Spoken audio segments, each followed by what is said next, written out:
इस रीति से शाप देकर जब वह शांत हुए तो विनीत उस इंद्र ने उनका पूजन भी किया था। किंतु हे ब्राह्मण, आगे होने वाले कार्य का अनुस्मरण करते हुए वह चुपचाप चले गए थे। इसके अनंतर उस इंद्र की जो विजय की श्री थी वह असुर राज बलि का अनुगमन कर गई थी, और जो नित्य श्री थी वह नित्य पुरुष वासुदेव के समीप में चली गई थी।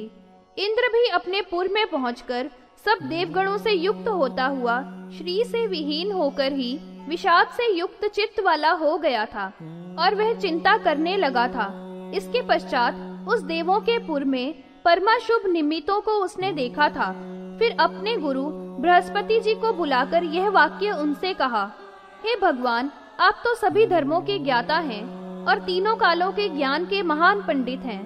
अब तो ऐसे अशुभ निमित्त दिखलाई दे रहे हैं जो पहले कभी भी नहीं देखे गए थे।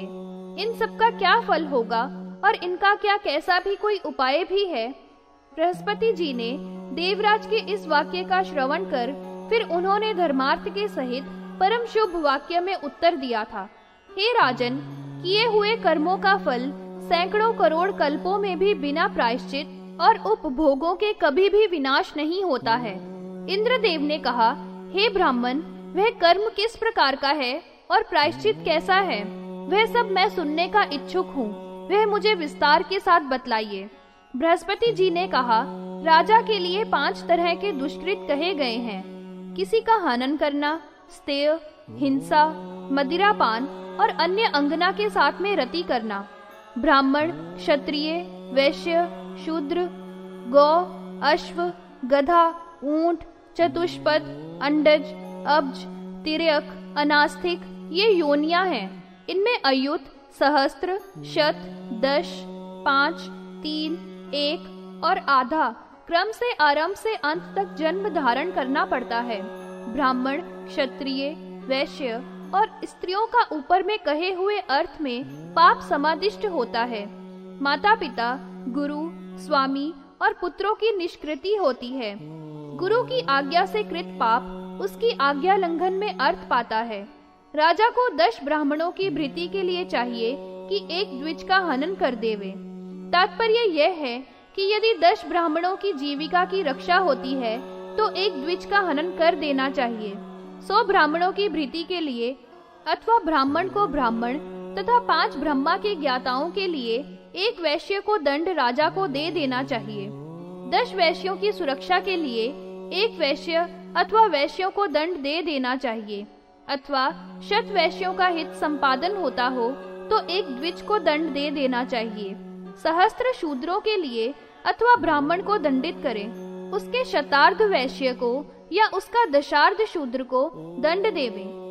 बंधुओं के और मित्रों के अभीष्ट अर्थ में त्रिपाद अर्थात 3 भाग में और कलत्र तथा पुत्र के लिए भी 3 भाग अर्थ का करे। अपनी आत्मा के लिए कुछ भी न करे। जो आत्मा को अर्थात अपने को हनन करना आरंभ करे, वह चाहे ब्राह्मण, क्षत्रिय, वैश्य कोई भी हो अथवा अश्व, गौ या अन्य को मारता हो तो उसका हनन करके भी दोषों से लिप्त नहीं होता है।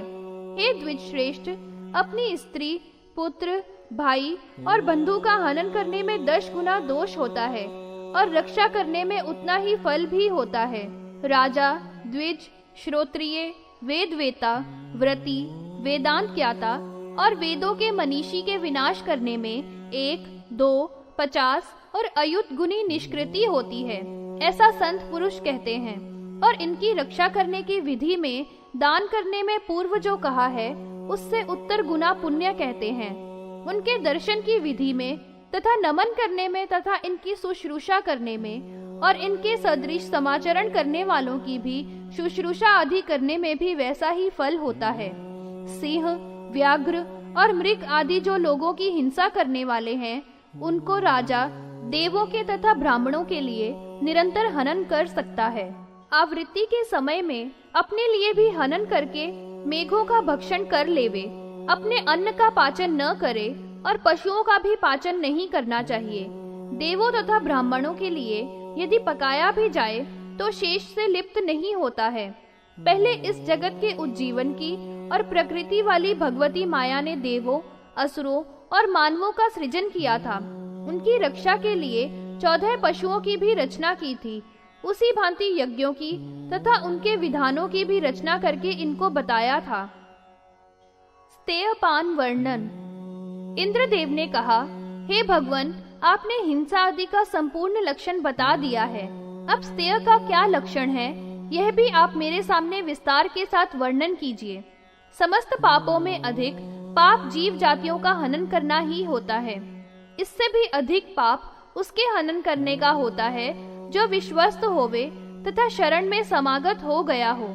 विश्वास देकर पापिष्ठ, शूद्र व अंत्य जातिज हो जो उसका हनन करता है, वह ब्रह्म हत्या से भी अधिक पाप होता है, जिसका कोई भी प्रायश्चित ही नहीं होता है। जो ब्रह्मज्ञ हो, दरिद्र हो और बड़ी ही कठिनाई से जिसने धन का अर्जन किया हो तथा बहुत पुत्रों और कलत्र वाला हो एवं उसी धन से जो जीवित रहने की इच्छा रखता हो, उसके द्रव्य की चोरी इतना महान दोष होता है कि फिर उसका कोई भी प्रायश्चित नहीं होता है। जो विश्वस्त हो, उसके द्रव्य के हरण करने का पाप उससे भी अधिक होता है। विश्वस्त हो अथवा अविश्वस्त हो, दरिद्र के धन का हरण कभी नहीं करना चाहिए। देवों और द्विजतियों के स्वर्ण तथा रत्नों के अपहरण करने वाले को जो बिना ही विचार किए मार डालता है, उसको अश्वमेघ यज्ञ का पुण्य फल प्राप्त होता है। गुरु, देव, द्विज, पुत्र और आत्म सुख के धन की चोरी करता है, उसका अधिक्रम से ही 10 गुना उत्तर अघ होता है। अंत्यज, शूद्र, वैश्य, क्षत्रिय और ब्राह्मण से भी 10 गुणोत्तर पापों से धन के हरण करने वाला लिप्त हुआ करता है। इस विषय में एक पुराना इतिहास उदाहृत करते हैं। यह रहस्यों का भी अधिक रहस्य है और पापों का विनाश कर देने वाला है।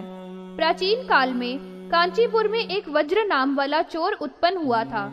वह पुर ऐसा था कि वहाँ पर बड़ी रम्यता थी और वहाँ के निवासी जन सभी प्रकार के ऐश्वर्य से युक्त, निरोग, दांत, सुखी और दयार्चित थे।